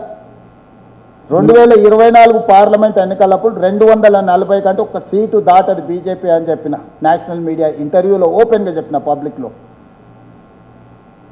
అంటే నాకు ఎక్కువ ప్రజలకు పోతా కాబట్టి ప్రజల యొక్క ఆలోచనను నేను కొంత అంచనా వేసుకోగలుగుతాను. నేను ఇంట్లో కూర్చొని మనల్ని పొగిడే వాళ్ళు, లేకపోతే మనం డబ్బులు ఇస్తే మనకు అనుకూలంగానే మనకు సమాచారం ఇచ్చే వాళ్ళను ఒక అంశం కిందనే పరిగణిస్తాను. నేను ప్రజలతో కనెక్ట్ అయి ఉంటా. ప్రజలతో కనెక్ట్ అయి ఉండడానికి నేను ప్రయత్నం చేస్తా. నేను దీంట్లో ఏమీ వెనక్కిపోవడం లేదు. నేను కార్యకర్తను కాబట్టి కాంగ్రెస్ ఎక్కడి నుంచున్నా గల్లీ గల్లీ తిరుగుతా. అవసరమైతే డోర్ టు డోర్ కూడా చేస్తా. సెక్యూరిటీ వాళ్ళు అలో చేయడానికి డోర్ టు డోర్ చేయలేదు, కానీ లేకపోతే డోర్ టు డోర్ కూడా చేస్తాను. వయసు ఉంది, ఓపిక ఉంది, ఇతర వ్యాపకాలు ఏం లేవు. ఆ సమయం అంతా ప్రజల కోసమే కేటాయిస్తా. సార్ అప్పుడు సిపిఐ ఒక్క నిమిషం ప్లీజ్ కూర్చో. మీరు అప్పుడు సిపిఐ కూడా ఒక సీట్ వస్తున్నారు, నిజంగా వచ్చింది. ఈశ్వర్ రెడ్డి గారు, తర్వాత Zakir garu. Last question sir. Eshwar Reddy sir, first క్వశ్చన్కి కంటిన్యూషన్ నేను అడిగేది. అయితే పీసీ ఘోష్ కమిషన్ నివేదిక ఇచ్చిన తర్వాత మీరు యాక్షన్ తీసుకోకుండా బాల్ని సిబిఐ కోర్టుకు పంపించారు. అసెంబ్లీ నిర్ణయం కాబట్టి అక్కడికి పంపించామని మీరు చెప్పవచ్చు. కానీ కంట్రోల్ బై సెంట్రల్ గవర్నమెంట్ కాబట్టి మీరు ఏ విధంగా సిబిఐని విశ్వసిస్తున్నారు అనేది ఫస్ట్ క్వశ్చన్. అండ్ ఇంకో సెకండ్ క్వశ్చన్ ఏంటంటే, బీజేపీ మీకు 8 లోక్సభ సీట్లు వచ్చాయి, బీజేపీకి 8 లోక్సభ సీట్లు వచ్చాయి. అంటే మీతో సమానంగా మేము కూడా తెలంగాణలో సగం శాతం స్టేట్లో మేము విస్తరించాము అని చెప్తున్నారు. దాన్ని ఏ విధంగా మీరు? నేను ఈశ్వరెడ్డి గారు, మీరు ఒక విషయాన్ని పరిగణలోకి తీసుకోవాలి. కొన్నిసార్లు చట్టాలలో మార్పులు వస్తుంటాయి. ఆ మార్పులు వచ్చిన చట్టాన్ని మీరు పరిగణలోకి తీసుకోవాలి. 2018లో ప్రివెన్షన్ ఆఫ్ కరప్షన్ యాక్ట్ని అమెండ్ చేశారు. Prevention of corruption act, corruption ప్రాక్టీసెస్లో ఇన్వాల్వ్ అయిన any elected representative, ministers or chief minister or any MLA, వాళ్ళ మీద చర్యలు తీసుకోవాలంటే ప్రాథమిక విచారణకు గవర్నర్ గారు అనుమతి తీసుకోవాలి. అరెస్టు చేయాలంటే గవర్నర్ గారు అనుమతి తీసుకోవాలి. ఛార్జ్షీట్ వేయాలంటే గవర్నర్ గారు అనుమతి తీసుకోవాలి. దానికి ఉదాహరణనే ఫార్ములా ఈ రేస్ కాంట్రాక్ట్ని అడ్డం పెట్టుకొని 50 కోట్ల రూపాయల electoral bonds BRS party KTR తీసుకున్న ఆధారాలతో సహా చేస్తే మొదట మేము విచారణ చేయడానికి అనుమతి తీసుకున్న 17A గవర్నర్ గారు అనుమతి ఇచ్చింది. కంప్లీట్ విచారణ చేసినాక యాంటీ కరప్షన్ బ్యూరో డీటెయిల్తో సహా మొత్తం నివేదిక తయారు చేసి గవర్నమెంట్కి ఇస్తే గవర్నర్ గారి అనుమతికి లేఖ రాసింది. ఆల్మోస్ట్ 3 months అవుతుంది. మేము అరెస్టు చెయ్యాలనుకున్న గవర్నర్ గారి అనుమతి ఇవ్వకపోవడంలో అది కూడా అక్కడనే ఆగుంది. మేము చెయ్యాలనుకున్న కుదరదు. ఇంకా కొనసాగింపుగా చెప్పాలంటే ఇక్కడ జర్నలిస్టులు ఉన్నారు, ఆంధ్రప్రదేశ్ రాజకీయాలు కూడా తెలుసు. చంద్రబాబు నాయుడు గారి మీద జగన్మోహన్ రెడ్డి గారు కేసు పెట్టి అరెస్టు చేసి జైలు వేసినప్పుడు సుప్రీంకోర్టు ఏమన్నది? నువ్వు గవర్నర్ నుంచి తీసుకోవాల్సిన ప్రొసీజర్ ప్రకారం నువ్వు ప్రొసీజర్ ఫాలో కాలేదు. 17A mandate, you have not taken that permission from the governor. That is why we are going to give a bail అని చెప్పి చంద్రబాబు నాయుడు గారి కేసులో, government of Andhra Pradesh versus Chandrababu Naidu garu కేసులో సుప్రీంకోర్టు కేటగారికల్ జడ్జిమెంట్ ఇచ్చింది. ప్రొసీజర్ ఫాలో కాలేదు కాబట్టి నువ్వు తీసుకున్న చర్యలన్నీ చెల్లవు అని ప్రొసీజరల్ వయలేషన్ మీద చంద్రబాబు నాయుడు గారికి సుప్రీంకోర్టు బెయిల్ ఇచ్చింది. ఈరోజు తెలంగాణలో అదే తప్పిదం మేము చేయదలుచుకోలేదు. ఒక కేసు సిబిఐకి అప్పచెప్పినా ఇంకొక కేసు మేమే అరెస్ట్ చేస్తాం అనుమతి ఇవ్వమన్నాం. గవర్నర్ దగ్గర ఉన్నది గవర్నర్ దగ్గరనే ఉంది, అమిత్ షా గారి దగ్గర ఉన్నది అమిత్ షా గారి దగ్గరనే ఉంది. ఏ ప్రతిపక్ష నాయకుడి మీదైనా ఈ దేశంలో ఈ విధమైన వెసులుబాటు మోడీ గారు ఇచ్చిండ్రా? 48 గంటల్లో జైల్లో పెడతా అన్న కిషన్ రెడ్డి గారు సిబిఐకి ఇస్తే ఎందుకు మాట కూడా మాట్లాడడం లేదు, పెదవి కూడా కదపడం లేదు. దీన్ని బట్టి మీరు అర్థం చేసుకోండి, చట్టం మేము అది వివిధ సంస్థలు, వివిధ రాష్ట్రాలు, వివిధ దేశాలకు సంబంధించిన అంశాలు ఇన్వాల్వ్ అయి ఉన్నాయి కాబట్టి కాళేశ్వరం సిబిఐకి ఇచ్చినాం. మల్టీ ఏజెన్సీస్ ఉన్నాయి, అందులో వ్యాప్కోస్ ఉంది. వ్యాప్కోస్ గవర్నమెంట్ ఆఫ్ ఇండియా సంస్థ. ఇప్పుడు ఎన్డీఎస్ఏ రిపోర్ట్ ఇచ్చింది, గవర్నమెంట్ ఆఫ్ ఇండియా సంస్థ. విజిలెన్స్ అండ్ ఎన్ఫోర్స్మెంట్ ఇచ్చింది. Supreme court judge, Lokpal first chairperson, వీళ్ళందరూ ఇచ్చిన నివేదికలు ఉన్నాయి కాబట్టి దీన్ని కాంప్రహెన్సివ్ మీద విచారణ చేయాలంటే దేశ స్థాయిలో విచారణ చేయగలిగిన సంస్థ ఉండాలని సిబిఐకి ఇచ్చినాం. మేమే విచారణ చేసిన ఫార్ములా ఈ రేస్ అక్కడనే ఉంది, వాళ్ళని విచారణ చేయమని ఇచ్చిన కాళేశ్వరం అక్కడనే ఉంది. అందుకే మేము క్లియర్గా చెప్తున్నాం, బీజేపీ బీఆర్ఎస్ది ఫెవికల్ బంధము. ఇది విలీనానికి ఒక కొలబద్దగా పెట్టుకొని ముందుకెళ్తున్నారు. ఇది లిట్మస్ టెస్ట్, వీళ్ళు సహకరించుకుంటే కాంగ్రెస్ను ఓడిస్తామా ఓడియమా అని ఒక ఎక్స్పెరిమెంట్ చేయడానికి జూబ్లీ హిల్స్ను వేదికగా చేసుకున్నారు. ఎందుకు బీఆర్ఎస్ మీద అగ్రెసివ్గా ఫైట్ చేసే ధర్మపురి అరవింద్ను జూబ్లీ హిల్స్లో క్యాంపెయినింగ్కు పిలవలేదు? ఎందుకు ఆఖరి నిమిషం వరకు బండి సంజయ్ గారిని రానియలేదు? ఎందుకు పక్కనే ఉంటాడు విశ్వేశ్వరరెడ్డి, ఆయన జూబ్లీ హిల్స్లోనే ఉంటాడు. విశ్వేశ్వరరెడ్డిని ఎప్పుడైనా రానిచ్చిందా? ఎవరెవరైతే బీఆర్ఎస్కు 100% వ్యతిరేకం ఉన్న బీజేపీ పార్లమెంట్ సభ్యులని కిషన్ రెడ్డి గారు ఒక్కరినైనా జూబ్లీ హిల్స్ ఎన్నికలకు రానిచ్చిందా? ధర్మపురి అరవింద్ అయితే అగ్రెసివ్ స్పీకరే కదా, బీఆర్ఎస్ మీద ఒంటికాల మీద లేస్తాడు కదా. మిత్రుడు విశ్వేశ్వరరెడ్డి గురించి నేను చెప్పాల్సిన పని లేదు కదా. బండి సంజయ్ కూడా ఆఖరి నిమిషంలో పదే మేము మాట్లాడిన తర్వాత రానిచ్చిండ్రు కదా. ఇట్లా బీజేపీలో బీఆర్ఎస్ పొడగిట్టని నాయకులు ఎవరైనా జూబ్లీహిల్స్ ఎన్నికల ప్రచారంలో పాల్గొన్నారా? చిన్న ఎన్నికలు, కౌన్సిలర్ ఎన్నికలు, సర్పంచ్ ఎన్నికలకు యోగి ఉత్తరప్రదేశ్ ముఖ్యమంత్రిని తెచ్చారు, గుజరాత్ ముఖ్యమంత్రిని తెచ్చారు, నరేంద్ర మోడీని తీసుకొచ్చారు, అమిత్ షాని తీసుకొచ్చారు, కర్ణాటక ముఖ్యమంత్రి, ఇట్లా ఎన్నో ముఖ్యమంత్రులను తీసుకొచ్చి ప్రచారం చేశారు. మీరే గత సాక్షి. జూబ్లీహిల్స్లో ఒక్క పిట్టనైనా వచ్చి వాలిందా బీజేపీది? ఎందుకు తీసుకొస్తలేడు కిషన్ రెడ్డి గారు? మీరు చెప్పండి. యోగిని ఎందుకు తీసుకురాలి? హిమంత బిశ్వ శర్మని ఎందుకు తీసుకురాలి? అస్సాం చీఫ్ మినిస్టర్ని. ఇప్పుడు రేఖా గుప్తాని ఢిల్లీ ముఖ్యమంత్రి గారిని ఎందుకు పిలవలే? ఎందుకు కిషన్ రెడ్డి ఒక మహిళకు కూడా మంత్రి అయ్యలేదని అడగలేదు? ఎందుకు కిషన్ రెడ్డి అక్కడ కాళేశ్వరం అవినీతి మీద మాట్లాడడం లేదు? ఎందుకు కిషన్ రెడ్డి బీఆర్ఎస్ ఫార్ములా ఈ రేస్ మీద మాట్లాడతలేడు? ఎందుకు కిషన్ రెడ్డి సెక్రటేరియట్లో గూళ్ళో కొట్టిన మందిరం గురించి మాట్లాడతలేడు? మందిరం పట్టా మాదే అంటారు కదా బీజేపీ వాళ్ళు. సెక్రటేరియట్లో బోనాలు తీసుకునే దేవతను, 100 ఏళ్ల పైన ఉన్న దేవతను అక్కడి నుంచి తొలగిస్తే మాట్లాడిండ కిషన్ రెడ్డి గారు? అప్పుడు కానీ ఇప్పుడు కానీ ఎప్పుడైనా కానీ? సో దీన్ని బట్టి మీరు అర్థం చేసుకోండి. నేను చెప్పేది ఏంటంటే ఇది సినిమా ఇంకా ఇంటర్వెల్ కూడా రాలేదు. కాకపోతే సినిమా ఎటుపోతుందో ఒక డైరెక్షన్ మనకు అర్థమవుతున్నది. జకీర్ గారు ఒక నిమిషం. జకీర్ గారు సెకండ్ ఏం అడిగారు? సార్ నమస్తే సార్. మంచిదే కదా. ఇప్పుడు కూడా చెప్తున్నా, హిందువులంతా మా కోటేమని బండి సంజయ్ గారు అన్నారు. డిపాజిట్ పోతే హిందువులు వాళ్ళతో లేరని ఒప్పుకున్నట్టే కదా. ఇప్పుడు డిపాజిట్ వస్తే ఆఫ్ కాదు, మొత్తం ఈ దేశమే కాదు, పక్క దేశం బంగ్లాదేశ్, పాకిస్తాన్ కూడా గెలిచినట్టే బీజేపీ వాళ్ళు. డిపాజిట్ తెచ్చుకోమని ఎట్లన్నా చేసి జూబ్లీ హిల్స్లో. జకీర్ గారు నమస్తే సార్. జూబ్లీ హిల్స్ ప్రజల నుంచి కొన్ని డిమాండ్స్ ఉన్నాయి, అంటే కొన్ని విజ్ఞప్తులు ఉన్నాయి. ఒకటి, ఇందులో ప్రధానంగా అడ్వాన్స్డ్ టెక్నాలజీ సెంటర్ యూనిట్ ఒకటి పెట్టాలని వాళ్ళు అడుగుతున్నారు. అట్లాగే అక్కడ యూత్ కోసం ఇది, తర్వాత ఉమెన్ అండ్ అంటే వితంతువులు, అట్లాగే సింగిల్ మహిళల కోసం department of handloom and textiles ద్వారా ఏదైనా ఒక సంస్థను పెట్టాలని కోరుతున్నారు. అట్లాగే జూబ్లీ హిల్స్ కాన్స్టిట్యుయెన్సీలో ఉమెన్స్ డిగ్రీ కాలేజ్ ఒక డిమాండ్ ఉంది చాలా కాలంగా. అండ్ ఏరియా హాస్పిటల్ కూడా జూబ్లీ హిల్స్ కాన్స్టిట్యుయెన్సీలో కావాలంటున్నారు. జకీర్ గారు మీరు క్వశ్చన్ విజ్ఞప్తులు కాదు. సో డెఫినెట్గా జకీర్ గారు ఏటీసీ ఇప్పుడే మంజూరు చేస్తున్న అడ్వాన్స్ టెక్నాలజీ సెంటర్ మీరు చెప్పారు, ఇమ్మీడియట్గా మంజూరు చేస్తున్న ఈ వేదిక మీద నుంచి నేను చెప్తున్నా. మిగతా నేను డిపార్ట్మెంట్కి మీరు ఒక చిన్న చిట్టి పంపండి. ఆ ఏమేమి ఇష్యూస్ను ఆల్రెడీ స్కూల్స్ కోసం నర్సరీ నుంచి 12th క్లాస్ వరకు సినీ కార్మికులు అక్కడ ఉన్న వాళ్ళకు బ్రేక్ఫాస్ట్, లంచ్ కూడా పెట్టి మంచి స్కూల్ పిల్లలకు గవర్నమెంట్ మంచి ఎడ్యుకేషన్ ఇస్తామని చెప్పినాం. ఇతర మీరు మెడికల్ అండ్ హెల్త్ ఇష్యూలో చెప్తున్నాను. ఉమెన్ డిగ్రీ కాలేజ్ అంటే సిటీలో చాలా కాలేజీలు ఉన్నాయి. ఒక్కొక్క ఏరియాలో కాలేజ్ పెట్టడం వల్ల కొన్నిసార్లు ఫీజిబిలిటీ ఉంటున్నది, ఉండలేదు. నిజంగా అక్కడ పిల్లలు వచ్చి చదువుకుంటారంటే మాకేం అభ్యంతరం లేదు. డెఫినెట్గా వీటన్నిటిని కూడా పరిగణలోకి తీసుకొని జూబ్లీ హిల్స్ డెవలప్మెంట్కు మేము సహకరిస్తాం. ఎమ్మెల్యే ఉంటే నవీన్ యాదవ్ రెగ్యులర్గా జకీర్ గారికి శ్రమ లేకుండా అప్పుడు నవీన్ యాదవ్ ఈ సమస్యలన్నిటి మా దృష్టికి తెస్తాడు. నవీన్ యాదవ్కి ఈ బాధ్యత అప్పచెప్పు.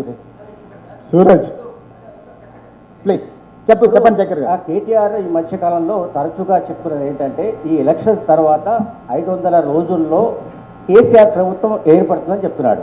దాని మీద రియాక్షన్? ఇప్పుడు జకీర్ గారు ఇప్పటికీ డిసెంబర్ వస్తే 2 ఏళ్ళు అయింది, ఆ తర్వాత 3 ఏళ్ళు ఉంది. సంవత్సరానికి ఎన్ని రోజులు ఉంటాయి? 365 రోజులు అయితే ఉంటాయి కదా మన లెక్క ప్రకారం. ఒకవేళ కేటీఆర్ క్యాలెండర్ ఎట్లుందో నాకు తెలియదు, కానీ ఈ లెక్క ప్రకారం 1000 రోజుల పైనే అవుతుంది కదా. ఆయన 500 రోజులు అంటుంటే ఆయన మరి అంటే లెక్కలు ఎట్లేస్తున్నాడో ఏందో నాకు తెలియదు. మరి అమెరికా ఇండియా ఇటు అటు క్యాలిక్యులేషన్స్ ఇటు అటు చేస్తున్నా, లేకపోతే ఆయన మేల్కతో ఉన్నప్పుడే లెక్కలు పెట్టుకుంటున్నా నాకు తెలియదు. సో 8 సంవత్సరాలు, యు మార్క్ మై వర్డ్, రేపు జమిలీ ఎలక్షన్స్ వస్తాయి, డిసెంబర్లో ఎన్నికలు రావు, 2028 బదులు 2029 జూన్లో ఎన్నికలు వస్తాయి. 2029 నుంచి మళ్ళీ 5 సంవత్సరాలకు ఎన్నికలు జరుగుతాయి. 2034 జూన్. ఈరోజు నేను చెప్తున్నా నవంబర్ 9, 2025. 2034 జూన్ నెల వరకు కాంగ్రెస్ పార్టీ తెలంగాణలో అధికారం ఉంటుంది.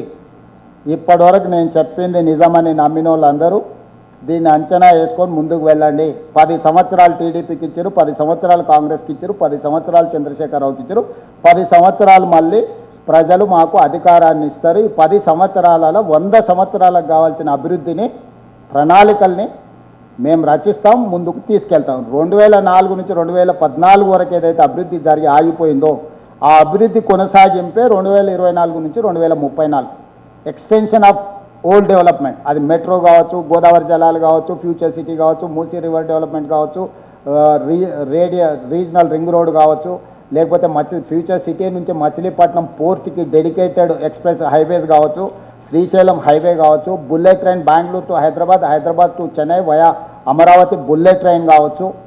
వీటన్నిటినీ ఈ 10 సంవత్సరాలలో 100%, అంటే ఇంకా 2 ఏళ్ళు అయింది, 8 ఏళ్ళలో 100% ఇవన్నీ పూర్తి చేసి ఒక 100 సంవత్సరాలకు అవసరమైన అభివృద్ధి ప్రణాళికలను ప్రజలకు అంకితం చేసే బాధ్యత కాంగ్రెస్ పార్టీ తీసుకుంటుంది.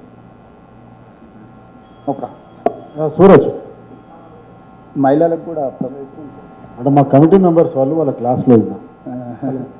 Management quota. సార్ నమస్తే.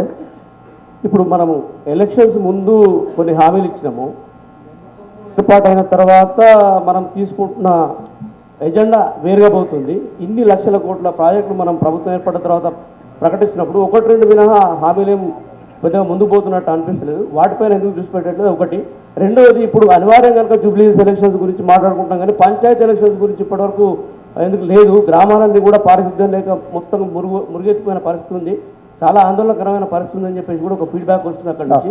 ఈ రెండింటిపైన కొంచెం అంటే మీరు సూరజ్ శర్మ కాబట్టి బీసీలకు వ్యతిరేకమేమో, 42% బీసీలకు రిజర్వేషన్లు ఇద్దామని ఆ ప్రయత్నంలో భాగంగానే కొంత ఆలస్యం జరిగింది. ఎన్నికలు వాయిదా వేయాలని కాదు, తొందరలోనే ఖచ్చితంగా బలహీన వర్గాలకు 42% రిజర్వేషన్లతో ఎన్నికలు నిర్వహించాలి, తద్వారా గ్రామీణ ప్రాంతాల సమస్యల్ని పరిష్కరించాలనేది మా ఉద్దేశం. నెంబర్ 1. నెంబర్ 2, ఎన్నికల కంటే ముందు వాళ్ళు కల్పించిన భ్రమలన్నీ 3 లక్షల కోట్ల రూపాయలు మాత్రమే అప్పు ఉంది. ఆర్థికంగా బలంగా ఉన్నాం, పరిపుష్టిగా ఉన్నాం. అసలు తెలంగాణ అంత ధనిక రాష్ట్రం లేదు, కేంద్రం నుంచి దేనికి నిధులు అవసరం లేదని ఒక బుకాయింపు ధోరణితో ప్రభుత్వాన్ని నడిపించిండ్రు. మేము వచ్చిన తర్వాత, వాస్తవ పరిస్థితులు వచ్చిన తర్వాత ఒక్కొక్కటి కూడా తీసుకుంటూ ప్రయత్నం చేస్తున్నాం. ఆర్థికంగా సమస్యలు ఉన్నాయి, కానీ ఆలోచనలలో, ప్రణాళికలలో లోపం లేదు. మీరు చెప్పిన అన్నిటినీ ఏమంటారు, టేక్ ఇట్ సీరియస్లీ, దాన్ని అంటే చేయడానికి ప్రయత్నం చేస్తాం. తప్పకుండా ఈ 8 సంవత్సరాలలో మీరు చేసిన సూచనలు అన్నిటిని కూడా అమలు చేస్తాం. ఓకే, శ్రీనివాస్ రెడ్డి గారు, ఆ తర్వాత యాకస్వామి. Last question. ముఖ్యమంత్రి గారికి బిలేటెడ్ జన్మదిన శుభాకాంక్షలు. కేంద్ర ప్రభుత్వం రాష్ట్ర ప్రభుత్వానికి సహకరిస్తుందా? సహకరిస్తే ఇప్పటి వరకు ఎన్ని నిధులు వారు ఇచ్చారు, మీరు తెచ్చారు? కేంద్ర ప్రభుత్వంలో రాష్ట్రం నుంచి ప్రాతినిధ్యం వహిస్తున్న వాళ్ళు అడ్డం పడనప్పుడు మంచిగా సహకరిస్తున్నారు.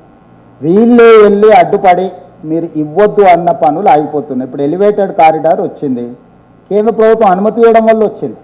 ఈరోజు 26,000 crores డెట్ రీస్ట్రక్చర్కి 11.90% వడ్డీ 12 సంవత్సరాల పీరియడ్లో ఉన్న లోన్ని కేంద్ర ప్రభుత్వం సహకరించడం వల్ల 7.25 rate of interest 35 years loan టెన్యూర్కి రీస్ట్రక్చర్ చేసుకున్నాం, డెట్ రీస్ట్రక్చర్. దాంతో ప్రతి సంవత్సరం 4,000 కోట్లు రాష్ట్రానికి అదనంగా వనరులు వచ్చే అవకాశం ఉంది. 35 సంవత్సరాలు అంటే దీని మీద కట్టే అసలు మిత్తి ప్రతి సంవత్సరం 4,000 కోట్లు మిగులుతుంది. ఈరోజు northern part regional ring road కూడా ఒక కొలిక్ వచ్చింది, సదరన్ పార్ట్ని ఇంకొక పక్కకు తీసుకున్నాం. బుల్లెట్ ట్రైన్కు ఇన్ ప్రిన్సిపల్ దేవ్ అగ్రీడ్. ఈరోజు హైదరాబాద్ బెంగళూరు కానీ హైదరాబాద్ శ్రీశైలం కానీ హైదరాబాదు అమరావతి వయా బందర్ పోర్ట్ కానీ రోడ్లకు ఆల్మోస్ట్ ఒక కొలిక్ వచ్చినాయి. విజయవాడ హైవే ఈరోజు 8 lanes విస్తరణకు 10,000 కోట్ల రూపాయల నిధులు మంజూరైనాయి. సో ముఖ్యంగా జంట నగరాలలో కిషన్ రెడ్డి గారే స్వయంగా ఎంపీగా మంత్రిగా ప్రాతినిధ్యం వహిస్తుంది కాబట్టి జంట నగరాల్లో ఉన్న సమస్యల్ని ఆయన బలంగా అడ్డం పెట్టి ఆపుతున్నాడు. రూరల్ ప్రాంతంలో ఉండాల్సిన ఇష్యూస్ కొంతమంది మంత్రులకి ఈయన చెప్పలేకపోతున్నాడు, ఈయన చెప్పినా వాళ్ళు వినడం లేదు. దాంతో మనకు కొంత సహకారం అందుతుంది. కేంద్ర ప్రభుత్వంతో వివాదాలు తగాదాలు రాష్ట్ర ప్రభుత్వం పెట్టుకోదలుచుకోలేదు. మేము పన్నులు వాళ్ళకి కడుతున్నాం, వాళ్ళ నుంచి నిధులు మేము రాబట్టుకోవాల్సిందే. రాబట్టుకోవాలంటే ఒక్కడికి 10 సార్లు వెళ్ళి కలవాల్సిందే. ఏది కూడా ఒక్కసారి కలిస్తే ఇప్పుడు మీ పాత్రికేయుల సమస్యలే ఉన్నాయి, మీరు 50 సార్లు కలిసి ఉంటారు దీని పరిష్కారం కోసం ప్రభుత్వంతో. ఒకటొకటి ఒక అడుగు ముందుకు వాడుతున్నది. నేను ఢిల్లీకి పోయినప్పుడల్లా లెక్కలేస్తారు ఆరాజ్ పాట వాడినట్టు, 1వసారి 20వసారి 30వసారి 50వసారి. ఢిల్లీలో మాకు ఒక 3 ఎకరాలలో ఒక పెద్ద భవనమే ఇచ్చిండ్రు, ముఖ్యమంత్రి ఉండి కేంద్ర ప్రభుత్వంతో చర్చించి సమస్యలు పరిష్కరించుకోమని. నెలకు 2 సార్లు వెళ్తాను నేను స్పష్టంగా చెప్పిన. ఎవ్రీ 15 daysకు ఢిల్లీకి వెళ్ళి 2 days ఉండి కేంద్ర ప్రభుత్వంలో వివిధ శాఖలతో సమన్వయం చేసుకొని రాష్ట్రానికి రావాల్సిన అనుమతులు కానీ నిధులు కానీ తెచ్చుకుంటాం. నేను ఇప్పుడు central sponsored schemes CSS schemes అంటారు, కేంద్రం రాష్ట్రం కలిపి నిధులను భాగస్వామ్యంతో ఖర్చు పెట్టాను. నేను ఒక IAS ఆఫీసర్ని, సెక్రటరీ క్యాడర్ IAS ఆఫీసర్ని దీనికోసం సపరేట్గా పెట్టిన. తెలంగాణ భవన్ రెసిడెంట్ కమిషనర్ని వేరే పెట్టిన. కేవలం గవర్నమెంట్ ఆఫ్ ఇండియా నుంచి రావాల్సిన స్కీమ్లకు సంబంధించిన అనుమతులు నిధులు తెచ్చుకోవడానికి ఇంకొక IAS ఆఫీసర్ని పెట్టి మొత్తం స్ట్రక్చరే డివిజన్ చేసిన. సో ఇవన్నీ కూడా వీటి ఫలితాలు ఇవ్వడానికి కొంత సమయం పడుతుంది. కేంద్రం కూడా ఇప్పుడే కొంచెం గతంలో ఉన్న ప్రభుత్వ విధానానికి ఇప్పుడున్న ప్రభుత్వ విధానానికి తేడా ఉంది. ప్రతిసారి గవర్నమెంట్ స్కీమ్లా ఫస్ట్ క్వార్టర్ వాళ్ళు ఇచ్చేస్తారు, మనం మ్యాచింగ్ గ్రాంట్ కలిపి ఖర్చు పెట్టి యూటిలైజేషన్ సర్టిఫికేట్ ఇస్తేనే సెకండ్ క్వార్టర్ ఇస్తారు. ఫస్ట్ క్వార్టర్ రాగానే తినేసి ఏ యూసీ ఇయ్యలేదు 10 ఏళ్ళు. ఇప్పుడు వాటన్నిటిని స్ట్రీమ్ లైన్ చేసి ఏ విధంగా కేంద్రం నుంచి 60% వస్తే ఎంబడే 40% అందులో కలిపి మేము పేమెంట్లు రిలీజ్ చేస్తున్నాం. అందుకే కేంద్రం నుంచి వచ్చే నిధులు పెరిగినాయి. రేపు వచ్చే అసెంబ్లీలో మొత్తం ఈ 2 సంవత్సరాలలో ఎన్ని కేంద్రం నుంచి తెచ్చుకున్నాం, ఎన్ని కలిపి చేసినాం మొత్తం ప్రజలకు వివరాలు చెప్తా. కేంద్రంలో తెలంగాణ నుంచి ఉన్న మంత్రి అడ్డం పడని విషయంలో తెలంగాణలో కూడా అందరు కాదు, ఓన్లీ కిషన్ రెడ్డి గారు ఎందుకో, కేటీఆర్ ఇద్దరు బ్యాడ్ బ్రదర్స్ ఇద్దరు ఎందుకో బ్యాడ్ మైండ్ సెట్లు ఉన్నారు.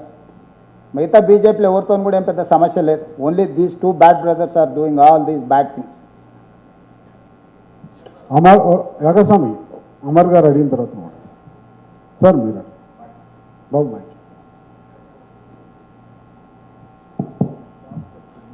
సార్, ముఖ్యమంత్రి గారు ఇంట్లో నిన్న పెళ్ళయింది సార్, లంచ్ కొరకు చాలా మంది వెయిట్ చేస్తున్నారు. బట్ మనం లాస్ట్ ఒక 2-3 questions ఫినిష్ చేద్దాం, తర్వాత లాస్ట్లో శ్రీనివాస్ రెడ్డి గారు అడుగుతారు. సార్, ముఖ్యమంత్రి గారు, మీరు కొద్ది మాసాల క్రితం పబ్లిక్ డాష్ మీద ఒక మాట అన్నారు, అంటే ఢిల్లీ పోతే వీడు చెప్పులు ఎత్తుకపోతాడేమో అని భయపడుతున్నారు మమ్మల్ని చూసి అన్నారు. ఆ పరిస్థితి ఏమన్నా మారిందా? ఎందుకంటే ఇప్పుడు 2 years అవుతుంది, ఇంకో 2 నెల రోజులు అవుతే 2 సంవత్సరాలు పూర్తి అవుతుంది కాంగ్రెస్ మళ్ళీ అధికారంలోకి వచ్చి. మీరు తర్వాత 8 సంవత్సరాలు ఎట్లా డెవలప్ చేయబోతున్నాం రాష్ట్రాన్ని అని చెప్పినారు. ఈ 2 సంవత్సరాల కాలంలో గుణాత్మకంగా ఆ పరిస్థితిలో మార్పు ఏమన్నా వచ్చిందా? ఇప్పుడు ఢిల్లీ పోతే మిమ్మల్ని చూసి మీ మంత్రులను మీ అధికారులను చూసి చెప్పులెత్తుకపోయేవాళ్ళు అని భయపడకుండా ఉండే పరిస్థితి వాతావరణం ఏమైనా ఏర్పడిందా? వచ్చింది. ఇప్పుడు ఆ మార్పు వచ్చింది కాబట్టి పనులు కదులుతూ ఉన్నాయి. ఇప్పుడు ఒక నమ్మకం వచ్చింది, వీళ్ళు వాళ్ళలాంటి వాళ్ళు కాదు అని. ఇంకా బాగా చేస్తారు అనే దానికి ఇంకా కొంచెం ముందుకు తీసుకెళ్ళాలి. పాతలో కొత్తలో కొంచెం తేడా ఉంది. వీళ్ళు పర్వాలేదు, వీళ్ళ నమ్మొచ్చు, ఇంట్లో కూడా రానియొచ్చు, లోపలికి పిలిచి కూర్చోబెట్టి వాళ్ళు చెప్పేది వినొచ్చు అనే కాడికి వచ్చింది. ఇప్పుడు వింటున్నారు. వినడం వల్లనే చాలా వరకు కొన్ని సమస్యలకు అనుమతులు తీసుకొని వచ్చినాం. పరిస్థితుల్లో మార్పు వచ్చింది. ఇక అది వేగంగా పరిగెత్తాలి. ఆ వేగంగా పరిగెత్తించడానికి ప్రయత్నం చేస్తున్నాం. అందుకే ఒక నమ్మకంతోనే ప్రజలకు చెప్తున్నా, రాబోయే 8 ఏళ్లలో మన ప్రణాళికలు ఇవి. మనం ఒక గొప్ప నగరాన్ని కానీ గొప్ప అభివృద్ధి గ్రోత్ ఇంజన్ కింద రేపు భవిష్యత్తు ఆదాయాన్ని 2034కి $1 ట్రిలియన్ ఎకానమీ, 2047కు $3 ట్రిలియన్ ఎకానమీ కింద రాష్ట్రాన్ని అభివృద్ధి చేస్తామని నాకు సంపూర్ణమైన విశ్వాసం వచ్చింది.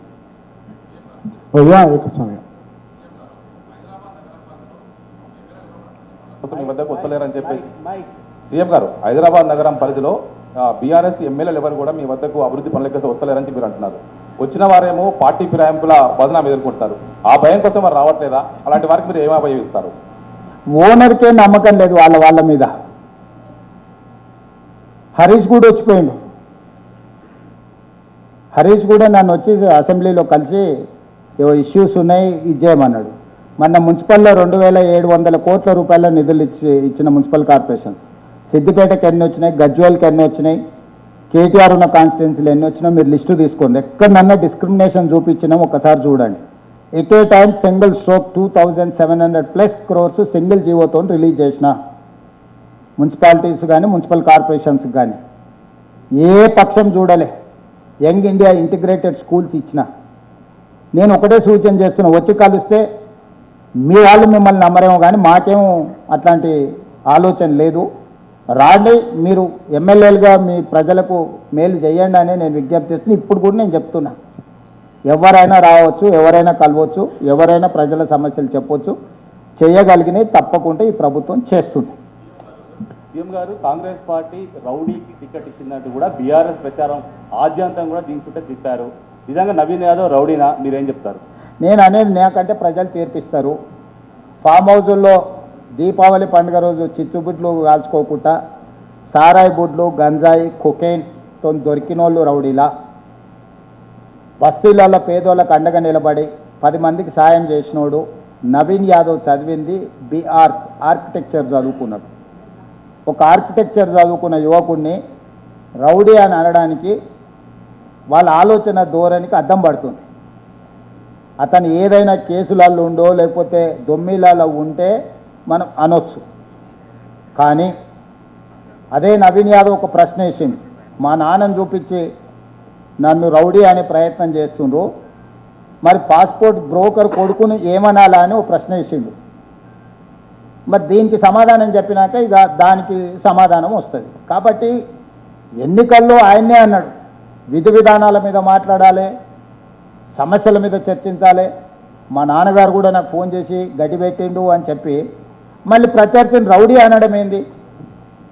ఇప్పుడు సునీతమ్మకు ఓటేయమని అడిగితే మాకేం అభ్యంతరం లేదు. వాళ్ళ అభ్యర్థిని వాళ్ళు గెలిపించుకుంటారు, వాళ్ళ ప్రయత్నం వాళ్ళు చేస్తారు.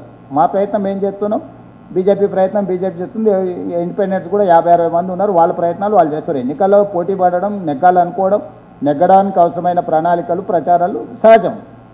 కానీ దుమ్మెత్తిపోయడమే పనిగా పెట్టుకొని అసలు అంటే ఏం మాట్లాడుతున్నాం అనేది అర్థం లేకుండా మాట్లాడితే ప్రజలు తీర్పిస్తారు.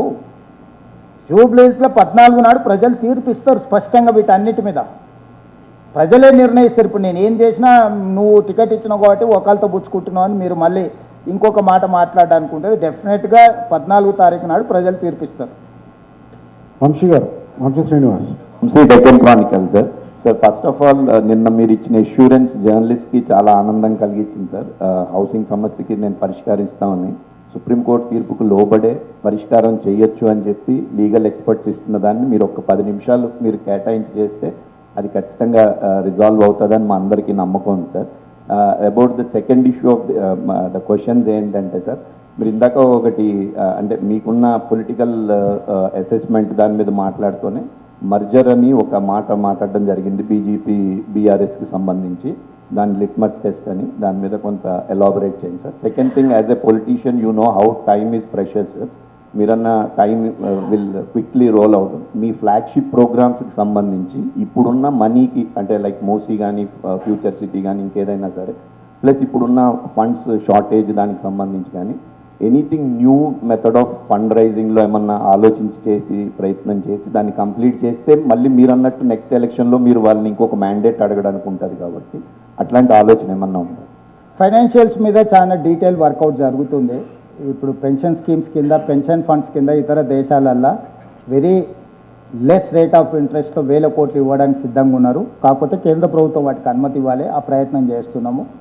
రెండవది సెల్ఫ్ ఫైనాన్సింగ్, అంటే ఆ డెవలప్మెంట్ వల్ల వచ్చే రియల్ ఎస్టేట్ డెవలప్మెంట్ ఏదైతే ఉంటుందో, మనం ఒక ప్రాంతానికి అభివృద్ధిని తీసుకెళ్తే ఆ ప్రాంతంలో ఉండే భూముల విలువలు, లేకపోతే అక్కడ ఉండే ప్రభుత్వ భూముల విలువ పెరగడము, వీటన్నిటిని కూడా ఇంపాక్ట్ ఫీజు కింద కొంత మనం కలెక్ట్ చేసుకొని దాని ఒక ఇన్కమ్ జనరేషన్ కింద మూసీ రివర్ డెవలప్మెంట్ ఫ్రంట్లో నైట్ ఎకానమీని ఓపెన్ చేయాలనుకుంటాం. డే లాంగ్ జరిగే సిటీ వేరు, రివర్ ఫ్రంట్లో రాత్రి మొత్తం ఓపెన్ పెట్టడం ద్వారా నిరుద్యోగ యువకులకు ఉద్యోగ ఉపాధి అవకాశాలు కల్పించడమే కాకుండా స్టేట్ ఎకానమీని ఇంప్రూవ్ చేసుకోవడానికి ఇట్లాంటి కొన్ని ప్రణాళికలతో వస్తున్నాం. తొందరలోనే ఆ విజన్ డాక్యుమెంట్తోని రావడం జరుగుతుంది.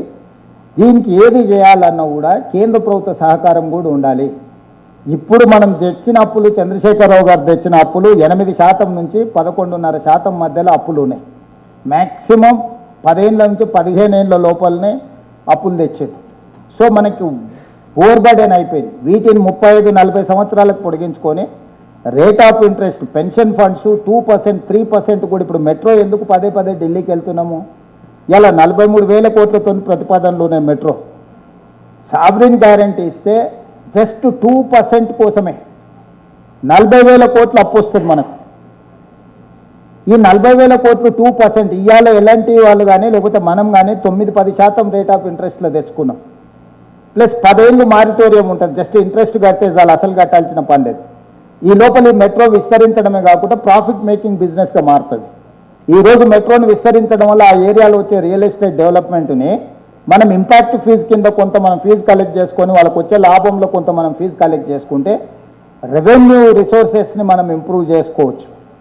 ప్లస్ కొన్ని పబ్లిక్ ప్రైవేట్ పార్ట్నర్షిప్లో కూడా కొంతమంది ఏరియాస్ డెవలప్ చేయడానికి ముందుకు వస్తున్నారు, ఇన్వెస్ట్మెంట్ చేయడానికి. ఇప్పుడు ఎంఆర్ ప్రాపర్టీస్ ఇష్యూ ఉంది. బోల్డర్ హిల్స్ 20 ఏళ్ళ నుంచి అది ఒక చిక్కుముళ్ళ కింద పడిపోయింది. ఇప్పుడు మేము చీఫ్ సెక్రటరీ వీళ్ళందరూ ఒక కమిటీని కాన్స్టిట్యూట్ చేసినాం. ఎంఆర్ ప్రాపర్టీస్తోని మనం సమస్యను పరిష్కరించుకుంటే మనకు చాలా వరకు నిధులు రావడానికి అవకాశం ఉంది. ఇట్లాంటివి కొన్ని దీర్ఘకాలికమైన సమస్యలను పరిష్కరించుకోవడం ద్వారా రిసోర్స్ మొబిలైజ్ చేసుకొని ఈ డెవలప్మెంట్ యాక్టివిటీస్ని వేగంగా పెంచుకోవాలని అనుకుంటున్నాం. దాని మీద పూర్తి స్థాయిలో ఎక్స్పర్ట్స్ని అపాయింట్ చేసుకున్నాం. కన్సల్టెంట్స్ ఉన్నారు, ఓన్లీ గవర్నమెంట్ అధికారులే కాకుండా ప్రతి దాంట్లో ఎక్స్పర్ట్స్ కమిటీని అపాయింట్ చేస్తున్నాం. ఎక్స్పర్ట్స్ కన్సల్టెంట్స్ని పెట్టుకొని ముందుకు వెళ్తున్నాము. మార్చి 31 లోపల 99% ఈ ఫైనాన్షియల్ ఇయర్ కంక్లూడ్ అయ్యే లోపల ద బెస్ట్ పాలసీస్ తీసుకొచ్చి అసెంబ్లీలో పెట్టి చర్చించి సోషల్ ఇష్యూస్ అడ్రస్ చేసినాం. అది వర్గీకరణ కావచ్చు, కులగణన కావచ్చు, ఇతర ఇష్యూస్. ఇప్పుడు ఫైనాన్షియల్ ఇష్యూస్ మీద ఫోకస్ పెట్టినాం. పాలసీస్తో పాటు ఫైనాన్షియల్ రిసోర్సెస్ ఎట్లా చేయాలనో మార్చి 31 లోపల బడ్జెట్ సెషన్స్లో ఒక ట్రాన్స్పరెంట్ పాలసీ డాక్యుమెంట్ తీసుకొచ్చి హౌస్లో పెడతాం. How government is going to mobilise resources, how government is going to take up all these development programmes అనేదాన్ని కంప్లీట్గా బడ్జెట్ సెషన్స్లో ఓపెన్ డిబేట్ పెడతాం. అప్పుడు 10 ఏళ్ళ అనుభవం ఉన్న వాళ్ళు ఎవరెవరు ఏమేమి సలహాలు చెప్తారో వాళ్ళందరి సలహాలు అడుగుతాము. మేము ఓపెన్ మైండ్తో ఉన్నాం. అన్నీ నాకు తెలుసా. నేను ఎప్పుడైనాను 80,000 పుస్తకాలు నేను చదవలేదు. ఏదో పెద్ద బాల శిక్ష చదువుకున్నా, తెలుగు మీడియంలో చదువుకున్నా, డిగ్రీ వరకు చదువుకున్నా. ఇంతనే నేను చదువుకునే చదువు. రోజు మీ పేపర్లన్నీ చదువుతా. ఇంతనే నా చదువు ఏం పెద్దగా లేదు. నేనేం గుంటూరులో అక్కడిక్కడ పోయి కూడా చదువుకోలే. ఏదో కొండారెడ్డిపల్లె జెడ్పిహెచ్ఎస్లో చదువుకున్నా, వనపర్తిలో చదువుకున్నా, తర్వాత హైదరాబాద్లో చదువుకున్నా, తర్వాత జీవితం చదువుకున్నా మీ అందరితో కలిసి. గింతనే 80,000 పుస్తకాలు చదువుడు, గుంటూరుకు పోయి చదువుడు, గుడివాడల భీమవరంలో వ్యాపారాలు చేసుడు, ఇవన్నీ ఏంటి నేను చేయలేదు. ఎవరు చెప్పినా వినే ఓపుకుంది నాకు. దాంట్లో ఉన్న సూక్ష్మాన్ని తీసుకొని అభివృద్ధి చేయడానికి నేను పనిచేస్తాను. మీరు కూడా ఎవరన్నా మీకు ఏదన్నా ఉంటే ఇది చేయండి. గ్రీన్ ఎనర్జీ ఇష్యూలో కానీ, రినబుల్ ఎనర్జీ ఇష్యూస్లో కానీ, పిఎస్పీలు, పంప్ స్టోరేజ్ దీంట్లో ఎనర్జీ విషయంలో కానీ ఇట్లాంటివి ఏమేమి ఉన్నాయో మీరు ఎవరు సలహా ఇచ్చినా కూడా తీసుకుంటారు. Will take last 2 questions. అరుణ గారు ఒక్క నిమిషం.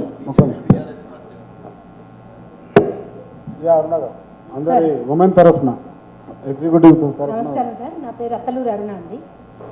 నేను ఫ్రీలాన్స్ జర్నలిస్ట్ని. సార్ మీరు అంటే లాస్ట్ 2 ఇయర్స్గా అనేక కార్యక్రమాలు చేపట్టారు. అందులో ఖచ్చితంగా చెప్పుకోదగ్గ మేమందరం చెప్పుకోవాల్సింది కూడా తెలుగు రాష్ట్రాలు మాత్రమే కాదు యావత్ దేశం మన రాష్ట్రాన్ని చూసేలాగా ఉచిత బస్సు ప్రయాణాన్ని ఎన్ని విమర్శలు ఎదురైనా కూడా దాన్ని కంటిన్యూ చేశారు. అదే సందర్భంలో లాస్ట్ 2 ఇయర్స్లో మీరు చేసిన కార్యక్రమాలన్నింటిలో కూడా ఖచ్చితంగా సీఎం రేవంత్ రెడ్డి గారి మార్క్ ఒకటి ఉంటుంది. అయితే మీకు అలాంటి మీ మార్క్ ఉన్నటువంటి కార్యక్రమం ఏంటి, అదేమైనా వివరిస్తారా? అంటే నేను అనేది మహిళలకు 1000 బస్సులు, బస్సులలో ఉచిత ప్రయాణమే కాదు, 1000 బస్సుల యజమానులను మహిళల్ని చేసినాం. 1000 మెగావాట్ల సోలార్ విద్యుత్ ఉత్పత్తి చేసే power plant, power purchase agreement మహిళలకు ఇచ్చినాం.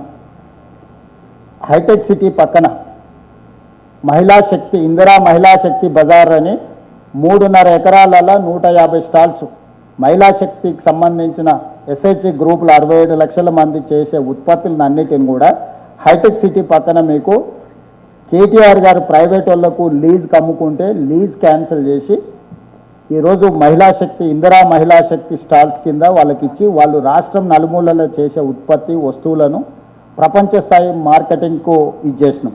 నిన్న మొన్న అమెజాన్తో మేము చర్చలు చేస్తున్నాము. మహిళలు ఉత్పత్తి చేసే వస్తువులను అమెజాన్లో ప్లేస్ చేస్తే ఇంటర్నేషనల్ మార్కెట్ వస్తుంది. మీ వస్తువులను అమెజాన్లో అమ్మడానికి అవసరమైన మహిళల కోసం ఈరోజు అమెజాన్తో ఒక ఒప్పందం చేస్తున్నాం. దాంతోనే ఏమైందంటే గ్రామీణ ప్రాంతాలలో నైపుణ్యం కలిగిన వస్తువులను ఏదైతే మహిళలు ఉత్పత్తి చేస్తారో అమెజాన్ ప్లాట్ఫామ్ మీద అమ్మడానికి పెడితే ఇంటర్నేషనల్ మార్కెట్ వస్తుంది. మహిళల యొక్క ఆర్థిక శక్తి పెరుగుతుంది. మహిళా ఆర్థిక శక్తి పెరిగినప్పుడే స్టేట్ ఎకానమీ ఇంప్రూవ్ అవుద్ది. ప్రపంచంలో లోయెస్ట్ ఉమెన్ ఇన్కమ్ ఉన్నది ఇండియా. మనం ఎందుకు ఇంకా 6th ప్లేస్ ఉన్న ప్రపంచ ఆర్థిక వ్యవస్థలో మేము 5వ ప్లేస్లో ఉన్నాం, 4వ ప్లేస్ ఉన్నాం. 5వ ప్లేస్ 4వ ప్లేస్ ఎట్లుందంటే మొదటోడు $100 ట్రిలియన్ ఉంటే రెండోవాడు 30 ట్రిలియన్లు ఉన్నాడు, మూడోవాడు 3 ట్రిలియన్లు ఉన్నాడు. ఇంత గ్యాప్ ఉంది. మనకు 3rd ర్యాంక్ వచ్చింది, 4th ర్యాంక్ వచ్చిందంటే మొదటోడు ఉరికినాక అరగంట తర్వాత రెండోవాడు ఉరికితే ఆడు ఉరికేటోడు లేకపోతే 2 వస్తుంది. దాని అర్థం అది కాదు. ఇండియా 5th ప్లేస్లో ఉంది, నెక్స్ట్ 3rd ప్లేస్లోకి వస్తున్నాం అని చెప్పుకుంటున్నాం కదా. 1st and 2nd, 3rd and 4th ఉన్న గ్యాప్ చూస్తే మనం ఎంత దూరంలో ఉన్నామో తెలిస్తే అప్పుడు మన ఎకానమీని మనం ఎట్లా ఇంప్రూవ్ చేయాలి. దీనికి కారణం ఏంది? మహిళల ఆర్థిక శక్తి సన్నగిల్లడం వల్లనే ఈ దేశం వెనుకబడి ఉన్నది. అందుకే మహిళల యొక్క శక్తి, 1 కోటి మంది మహిళల్ని కోటీశ్వరులను చేయాలని ఏదైతే ప్రణాళిక పెట్టుకున్నామో దానికోసమే వ్యూహాన్ని రచిస్తున్నాం. వాళ్ళనే ఆర్థిక శక్తి పెంచడానికి ప్రయత్నం చేస్తున్నాం. Thank you Uma. Last question from ladies, తర్వాత శ్రీనివాస్ రెడ్డి గారు. సార్ ఒక చిన్న క్వశ్చన్, ఎందుకమ్మా పెద్దగా అడగండి, అట్లా ఎందుకు మళ్ళీ చిన్నది, కానీ నో డిస్కౌంట్. మాకు సంబంధించింది. సో మీ అసోసియేషన్ జర్నలిస్టులతోటి రేవంత్ సార్ అనగానే రేవంత్ అన్న అనే బాండింగ్ ఉంది మీకు. సో చాలా మీటింగ్స్లో కలిసారు, అందరితోటి మీకు తెలుసు, అవుట్రెట్ పేర్లతో సహా తెలుసు. ఒక చిన్న రిక్వెస్ట్ సార్, లక్షలు లేదే ఈరోజు బతికే పరిస్థితులు లేదు మార్కెట్లో, కిరాయిలు కానీ ఏవైనా కానీ. హెల్త్ పరంగా మీరు ముందుండి జర్నలిస్టుల విషయంలో ఎంత ఆలోచిస్తున్నారో, ఈ స్కూల్స్ మీరు అన్నట్టు వెల్ఫేర్ రిలేటెడ్ స్కూల్స్ అనేవి ఒక వ్యాపారం అయిపోయినాయి. మా జర్నలిస్టులో చాలామంది ఇప్పుడు యంగ్స్టర్స్ కావచ్చు, పెద్దవాళ్ళకి కావచ్చు, 1,00,000 దాటిందంటే వాళ్ళు ఓ 20-30 ఏళ్ళ ఎక్స్పీరియన్స్ ఉంటే ఆ జీతాలు ఉంటాయి. స్టార్టింగ్ ఓ 10 ఏళ్ళ నుంచి చేస్తే వాళ్ళకు 20,000, 25,000 జీతం ఉంటాయి. పిల్లల్ని చదివించుకోవాలి అంటే కొంచెం ఇబ్బంది అయ్యే పరిస్థితి.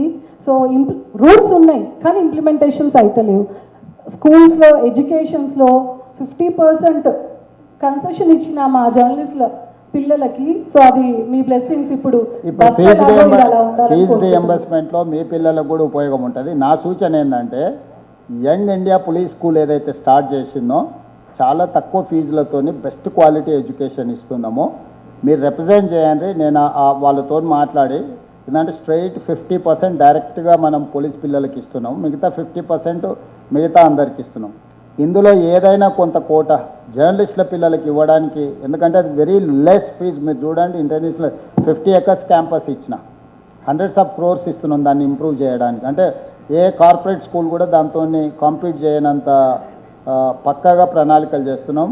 సివి ఆనంద్ గారు ఇప్పుడు దాన్ని చూస్తున్నారు. నేను వారికి చెప్తాను, మీ సంఘం తరఫున వెళ్ళి రిప్రజెంటేషన్ ఇస్తే పోలీస్ పిల్లలకి ఏదైతే రీజనబుల్ ప్రైస్తో అడ్మిషన్లు ఇస్తున్నామో ఒక 5% ఏదో కొంత కోట జర్నలిస్టులకు ఇవ్వడానికి కూడా ప్రయత్నం చేస్తాను. మీరు ఒకసారి ఇచ్చిన తర్వాత వర్కింగ్ ప్లాన్ నేను దాన్ని చేసుకొని చేస్తే ఒక మీ రిప్రజెంటేషన్ సిబి ఆనంద్ గారికి ఇవ్వండి. తప్పకుండా అందులో ఎంతో కొంత కోట పోలీస్ పిల్లలతో పాటు జర్నలిస్ట్ పిల్లలకు కూడా అడ్మిషన్లు ఇచ్చడానికి ఏదన్నా వెసులుబాటు కల్పిస్తాం.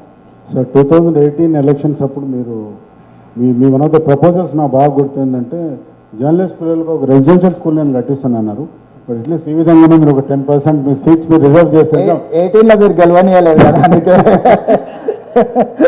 Will be very happy sir. చాలా మంది యంగ్ జర్నలిస్ట్ వాళ్ళ పిల్లలకు మీరు చాలా one of the best school, not only education, స్పోర్ట్స్లో అదర్ ఈవెంట్స్లో పిల్లల్ని అంటే ఒక సైనిక్ స్కూల్ ఎట్లుంటుందో, ఒక ఎన్డీఏ స్కూల్ ఎట్లుంటుందో ఆ స్టాండర్డ్స్లో ఆ పిల్లల్ని ట్రైన్ చేస్తున్నాము.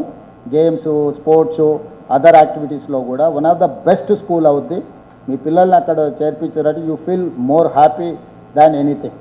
నేను ఖచ్చితంగా దాంట్లో మీ పిల్లలకి ఏం చేయగలను చేస్తాను. ఒక్క శ్రీనివాస్ రెడ్డి గారు అడిగే ముందు ఒక్క క్వశ్చన్. హసన్ ఖాన్ గారు, आजम खान या पूछो आजम सर, इस बार जुबली इलेक्शंस में माइनॉरिटीज आपका साथ दे रहे कि नहीं, और एक क्या है बोरोबंडा, रहमत नगर और उस इलाके में ग्रेवार्ड्स की कमी है, आप इसके ऊपर क्या बोलना चाह रहे हैं? ग्रेवार्ड्स के लिए हम जगह दिखाया, जगह में कुछ बीजेपी वाले कुछ लिटिगेशन लगाए, वो समस्या को हल्का करने के लिए हम लोग कोशिश कर रहे हैं. हर बार मुसलमान लोग, खासकर माइनॉरिटी, क्रिश्चियंस हो, मुस्लिम हो, जैन हो, सिख हो और कोई भी हो, माइनॉरिटीज़ हमारे साथ ही, इसीलिए हम सरकार बनाए. ये सरकार में माइनॉरिटी मेजॉरिटी अलग अलग नहीं है. माइनॉरिटी एंड मेजॉरिटी ये दोनों दो आंखें हैं कांग्रेस पार्टी के लिए. तो हर बार जैसा जैसा हमें मदद दिए वो हिसाब से आज भी हमको मदद मिलने वाले है. और खासकर इस चुनाव में, जुबली बाई इलेक्शन चुनाव में CPI, CPM, कोदंडराम जी और MIM सब लोग हमको मदद दिए. खाली बीजेपी BRS एक तरफ है, बाकी सब सारे दुनिया एक तरफ है. आपको तो कहावत पता है ना, साले बाव ने एक तरफ, सारी दुनिया एक तरफ. तो साले बाव में एक तरफ है, सारी दुनिया दूसरे तरफ है. इस चुनाव में माइनॉरिटी के साथ साथ मेजॉरिटी आएंगे. इस चुनाव में हम जीतेंगे. సార్ శ్రీనివాస్ రెడ్డి గారు మీ లాస్ట్ క్వశ్చన్, తర్వాత ఒక చిన్న మీరు ఆగుతానంటే ఇంకొక చిన్న సార్, ఆ తర్వాత మీరు క్వశ్చన్ అడుగు. ఎందుకంటే సార్ మీరు క్వశ్చన్ అడిగినాక సార్ మళ్ళీ సార్ ఫోన్లు వస్తున్నాయి. క్వశ్చన్స్ కాదు కానీ ఒక మా జవహర్లాల్ నెహ్రూ హౌసింగ్ సొసైటీ నుంచి మా డైరెక్టర్లు ఉన్నారు, వాళ్ళు ఒక చిన్న రిప్రజెంటేషన్ ఇవ్వడానికి ఒక్క నిమిషం మీరు. లాస్ట్ క్వశ్చన్ అయినాక రిప్రజెంటేషన్. Right sir. మెజారిటీ వచ్చినాయి. నేను అడగాల్సింది, ఈ కంటోన్మెంట్ ఏరియా GHMCలో కలపటానికి చాలా కాలంగా పెండింగ్ లేదు, ఎందుకు? What's the delay? అంటే మేము గవర్నమెంట్ ఆఫ్ ఇండియాకి ఎందుకంటే కంటోన్మెంట్ మెర్జ్ చేయాలనేది డిఫెన్స్ మినిస్ట్రీ తీసుకోవాల్సిన నిర్ణయం. గవర్నమెంట్ ఆఫ్ తెలంగాణ నుంచి అన్ని ప్రపోజల్స్ పోయినాయి. యాక్చువల్గా ఈ ప్రపోజల్ని ఇనిషియేట్ చేసిందే మల్కాజ్గిరి పార్లమెంట్ సభ్యుడిగా నేనే ఇనిషియేట్ చేసిన. నేను ఎంపీతో పాటు డిఫెన్స్ కమిటీలో మెంబర్గా ఉండి దేశం మొత్తం కంటోన్మెంట్స్ను, సివిలియన్స్ను మొత్తం తీసుకొచ్చి కలపాలి అనే దాంట్లో ఆ రోజు క్రియాశీలకంగా ప్రయత్నం చేసినాం. It is under process. కాకపోతే government of India has to take a final decision. అంటే పాలసీ వచ్చేసింది. ఇప్పుడు మెర్జర్ ప్రాసెస్లో వాళ్ళు ఉన్న ఆస్తులు ఎట్లా, ఏ ఆస్తులు కంటోన్మెంట్కి ఉండాలి, ఏ ఆస్తులు లోకల్ బాడీస్కి అప్పచెప్పాలి, ఇట్లాంటి కొన్ని ఇష్యూస్ మీద ఆగున్నది. నాకు తెలిసి 6 monthsలో ఆ ప్రాబ్లం రిజాల్వ్ అయిపోతుంది. Thank you sir. సొసైటీ వాళ్ళని పిలిచే ముందు ఒక ప్రెస్ క్లబ్ తరఫున కొత్తగా ఎన్నికైన బాడీ ఉంది, మీకు తెలుసు. మాకు కొన్ని ఇష్యూస్ ఉన్నాయి. దాదాపు 30 సంవత్సరాల నుంచి అది ఎందుకో ఎక్కడో మాకు వాస్తు ఇష్యూ ఏదో కానీ మొత్తానికి అది అయితలేదు. సో మీరు అది ఒక్క చిన్న రిప్రజెంటేషన్ అన్ని జరగలేదు అంటే వాస్తు ఒకటి, చిత్తశుద్ధి రెండు, అదొక్కటి మీ